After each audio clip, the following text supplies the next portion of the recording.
Hello, everyone, and welcome back to Cats and Whiskey. Today's cat is Harrison. Say hello, Harrison. She is a very, very friendly black and white mix of a cat, and she is awesome. She is our sponsor cat today. She's going to be helping us out. All right, Harrison, go do some fact checking. Today's whiskey is Canada House. This is imported with the purest Canadian plastic whiskey, a blend, distilled and aged under the supervision of the Canadian government. I trust them. You should too. We're still working on fundraising. Budget's minimal. One day we're going to get glass bottles.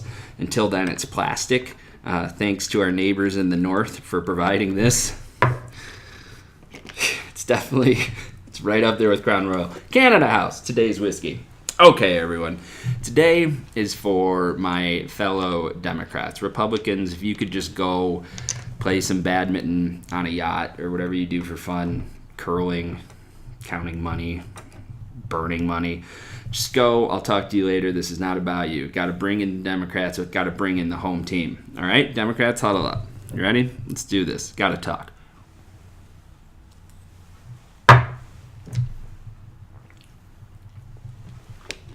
Oh, man. Oh, Canada. Our home and native land. So, Democrats, you remember in 2015 when the Detroit Lions were playing the Green Bay Packers and everyone thought the Lions were going to win. It was a last-second Hail Mary that Aaron Rodgers threw. There was no way the Packers were going to win. Absolutely no way. That would be ridiculous. Us Lions fans, we're going nuts. We're just having a great time. Aaron Rodgers, very good looking, total jerk, throws Hail Mary. Oh my gosh, the Lions screwed up. Thursday night football. Packers win. We're all sitting there like, what just happened? And the same thing just happened in the Saints-Vikings game. The Saints just blew it, totally blew. Everyone thought the Saints were going to win. Nope. Vikings just run away with it. Georgia just blew a lead to Alabama, lost the national title game. Sometimes when you think your team's going to win, they royally screwed up, and you are left calling Aaron Rodgers a racist, right? Or Case Keenum, everyone who follows him is a misogynist, and if you support the Green Bay Packers and the Minnesota Vikings, everything they do from here on out is your fault, and you have to own this, and you get mad, and you lash out, instead of focusing in on what you did wrong, right? That's what you do? Nope, that's not what we're doing. All we're doing is being ridiculous. Somewhere along the line, we decided that because we lost, which we shouldn't have, apologize for the glasses falling down, their government issue. You'll appreciate that because the government's Republican, so no wonder.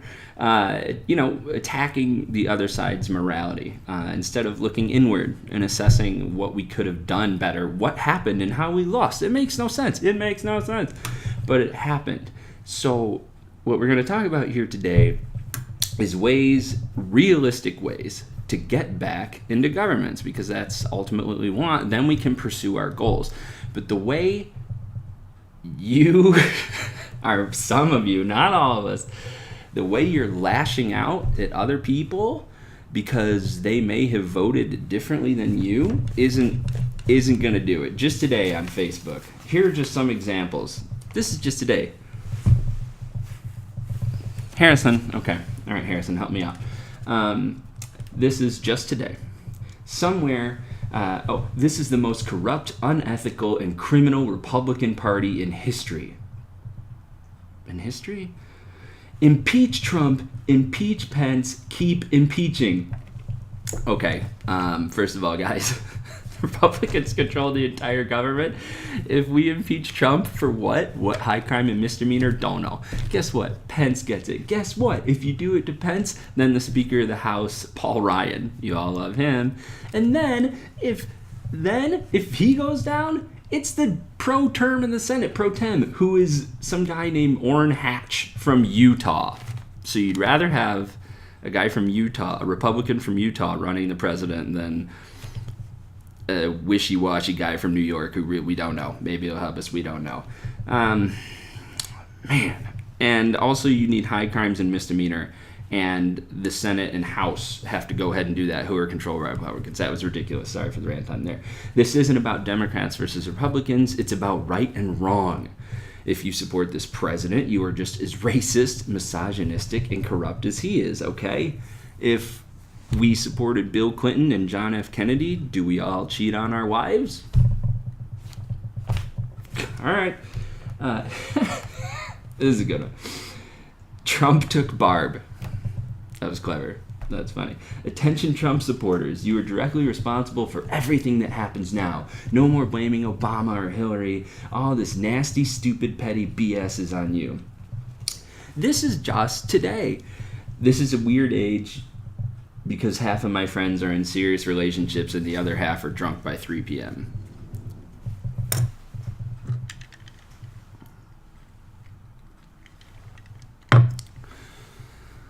Okay. Well, we know which side I'm on. And then you've got, leading into my point here, there's a thing of Avril Lavigne of her song Skater Boy, which starts, she was, he was a boy, she was a girl, and then it says underneath, did you just gender specify?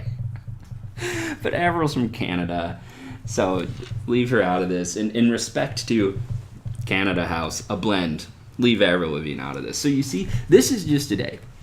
So imagine if you're in the middle and all you really care about is your security, your job, the military, moderate things. We don't all have to agree on abortion or immigration, but generally we all want the same things. So why, Democrats, are we doing dumb things like these memes? And this isn't even half of it. I'm going to get to some stories that really make us look ridiculous. And I get it. We're angry, we're mad, we shouldn't have lost, but you got to go back and look at the game film and realize what happened. And we're doing a complete turnaround. I'm going to show you ways that I've heard and I believe are excluding people from coming into the party, not bringing them into the party. That's the only way we're gonna win this thing back. And I can get better glasses and glass bottles of American whiskey. Here's the Women's March was this weekend, and that's awesome. I know a lot of people who marched in it, and great, and here's an article from Kirsten Shamus of the Detroit Free Press, of the USA Today Network, and it's entitled "Why Some Feminists Are Ditching the P-word hat," the pink hat with the ears on it, the cat hat. I'm just going to call it the cat hat because there could be kids. So now in the marches that are going on this weekend, they're taking the streets all over the country, and there's a backlash on supporters who show up with the hats. Keep in mind, most of these are probably Democratic voters. The sentiment that the pink hat excludes and is offensive to transgender women and gender non-binary people who don't have typical female genitalia. So essentially this movement that was born out of, we all know what Trump said, and we're taking back the word, and it came from apparently Krista Sue when talking to her friend Jana Zweiman after the election, and they wanted to find a way, it reads, for protesters to make a strong, unifying visual statement. Unifying, right? So we initially came together, we're going to have this unifying idea, we can all rally around it. Well, now it is a huge backlash against it, and I'm going to try to parse what's going on here. But imagine if you're in the middle of, you're just trying to find a job. I mean, think of Hillsdale, Michigan, a college town where the college is suffering, and it's an old factory town, and the factories are shut down, and you're just looking for help. Go to the 36th District Court at 8:30 in the morning on Landlord-Tenant Day, and just look at how some people have given up. That's why the vote didn't come out for Michigan for Obama. People just gave up, mostly in Detroit. And it's hard out there. People are just trying to keep their houses, keep their jobs. And yet here we are doing this, attacking each other. And these hats were really, really popular. But now, I'm just going to read this from the Pensacola Women's March. This is the Pensacola Women's March group, and this is what they're putting out. And they're basically saying, if you wear this hat, you're against feminism, you're an enemy. And it starts with, and I'm just going to read this, It starts with trigger warning and content warning.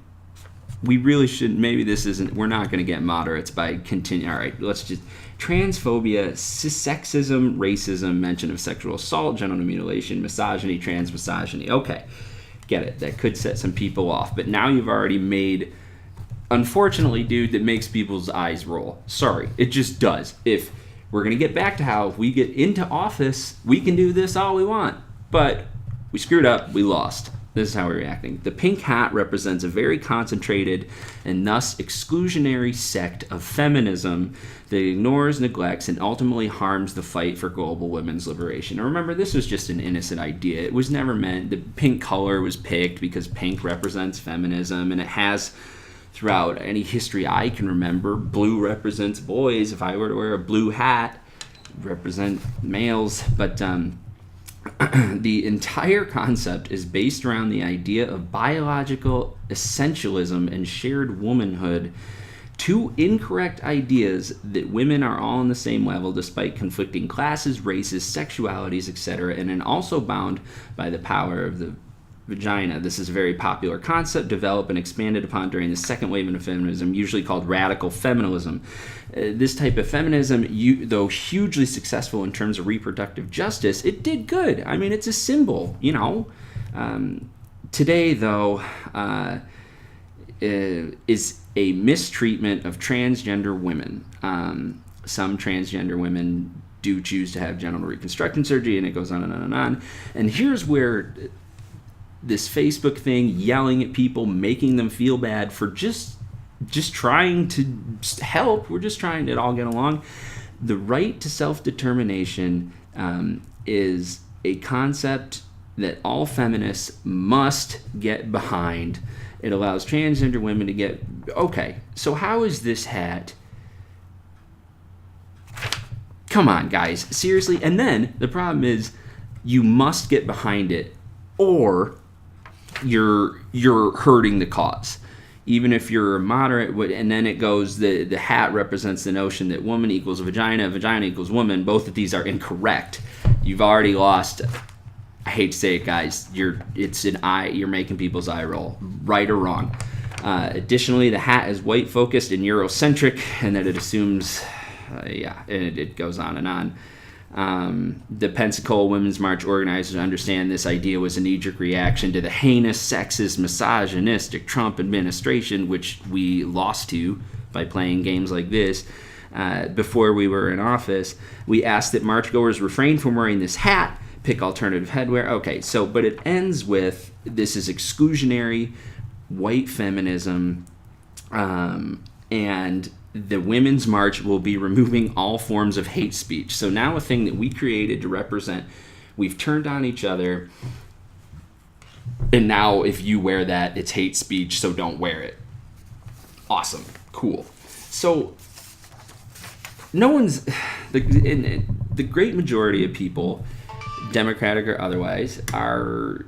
Look, we believe in, you know, we just have different ideas than the Republicans, but turning on each other like this, there's no, wearing a pink hat like that, there's no, it's not ascribing negative intent. You are saying, when you say you must do this or else you are this, people recoil. Most of us just want to get along to go along. And I just ran into this. I'm just going to read this. I was on Facebook, and one of my ex-girlfriends, my first ex-girlfriend, I dated her for 2 years. Well, it wasn't my first ex-girlfriend, my first girlfriend, whatever person I was interested. Can we even say girlfriend anymore? So I dated her in high school, okay? People date in high school. And she became a lesbian and left me, and that's awesome. I've always supported that. It sucked. Prom sucked. But... So I had said on Facebook, I had used her real name. Let's just call her Jessica. I said, hey, Jessica, da-da-da-da-da. And she had never told me that was offensive. And that opens up a dialogue. Maybe instead of jumping out at people, we could have a dialogue, right? Maybe we could get more people on our team. Hey, we lost. How do we... Nope. I get this out of nowhere. I'm just going to read it. Hey, it's not cool to use someone's dead name on the internet. Actually, it's very offensive. Please don't ever call me that again or refer to me by the name or with female pronouns or with they, them pronouns. I guess I already screwed up, but I am transgender, non-conforming, and not here to F around. Okay. Now I feel like a jerk. Now I'm wondering, what did I do wrong? And I'm just like, I'm just going to stay away from this, and I can't explain how I upset you. I can't explain how, if I wanted lower taxes and I'm a Republican, how that offends you, it makes me a racist, or makes me a... There's been plenty of racist people in all sorts of offices all over the place, and you know what you do to combat that? You win the office. You don't sit around fighting over little pink hats. Gets worse. Article in the Wall Street Journal. White informed civility is the latest target in the campus wars. It's by Steve Salarino from the Wall Street Journal. And here's where things are going. It starts off, from the land that gave us microaggressions and trigger warnings, which I still am not quite sure what that's about, comes a new and surprising movement to combat civility. Civility, as some people on campus, some professors, is a manifestation of the white patriarchy. Spearheading this campaign are a duo of University of Northern Iowa professors who assert that civility within higher education is a racialized rather than universal norm. It's in the Howard Journal of Communications. They've published Civility and White Institutionalized Presence, an exploration of white students' understanding of race talk at a traditionally white institution, and it describes a need to stamp out what they call whiteness-informed civility, or WIC. The pervasiveness of WIC, it seems, erases racial identity and reinforces white racial power. And the way they're going about proving this or making a point is by disrupting debates on changing how debates on campus are done, changing how you interact with anyone who you may have feel like. I just felt I offended my ex Jessica, right? So this study says that a person's endeavor to avoid microaggressions against peers is itself a microaggression, a form of noblesse whereby students are in fact patronizing students, because if you are trying not to offend someone, that in effect offends them. We're not going to win Congress. This is crazy. What are we doing? So I get this message, and I originally felt terrible, and then the more I thought about it, why there's such a missed opportunity for us to create a dialogue, for us to bring people into the tent. We are burning the tent down from inside, dudes, and I hate to say it, but let's focus on what can get us elected. Bring moderates in. This, people read, you imagine, hey, vote Democratic, but trigger warning, transphobia, sexism, racism, mention in the agenda, you've already lost. Like, people's heads are starting to roll, and I hate to say it, but dude, come on. And here's the point. This all kind of came to a head when I read this article from the Wall Street Journal. Trump is still their man.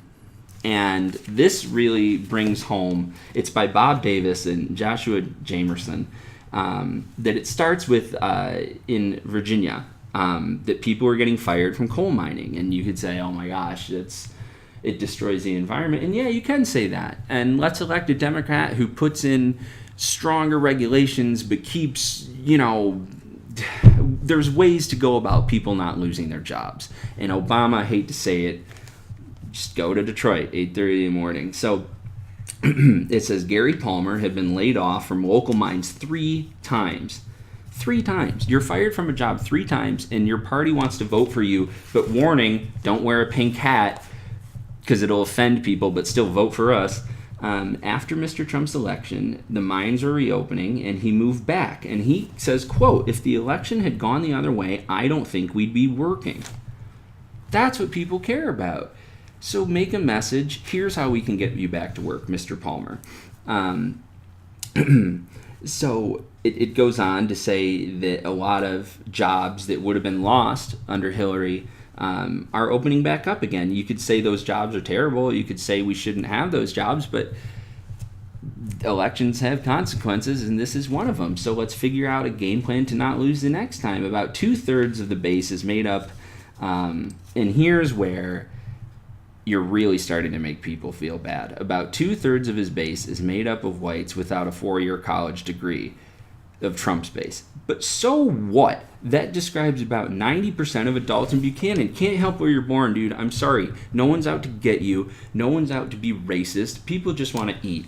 Goes on to say, Mr. Trump's voters here largely dismiss the critics. That's what's happening to us. I'm starting to dismiss my own friends in my party. Many say that they love him even more since he took office, and they see the flack that he faces, like these Facebook posts. It's not about Democrats. It's about right and wrong. People aren't evil, you know? So by his tweets and everything, he agitates people, but I think it's good.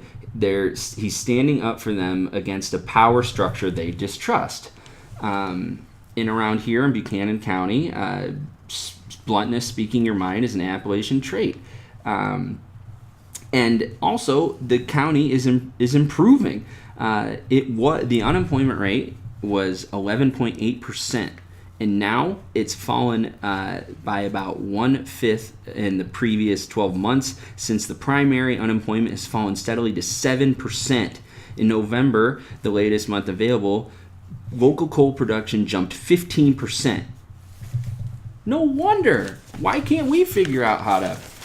And it just reinforces the idea that this is what people care about.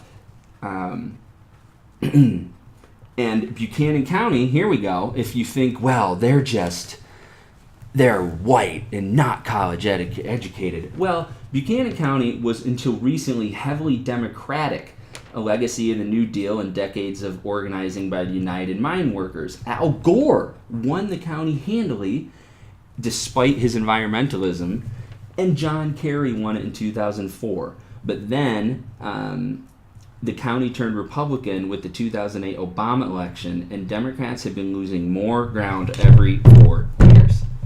And all we're fighting over is names and hashtags and microaggressions. So just to wrap up here, guys, Buchanan residents believe outsiders unfairly dismiss people from rural regions as racist, and that Mr. Trump gets the same treatment. They figure he was misquoted in the recent flap about Haiti and African countries.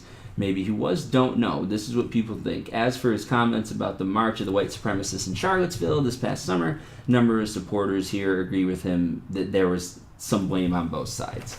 So, in order to get these people to vote for us, they're just not going to care. Guys, they're not going to care about the name calling. And also it says there are some things that supporters wish they could change about Mr. Trump. Maybe stop, trying to... they didn't like when he called Elizabeth Warren Pocahontas. That was kind of a low blow.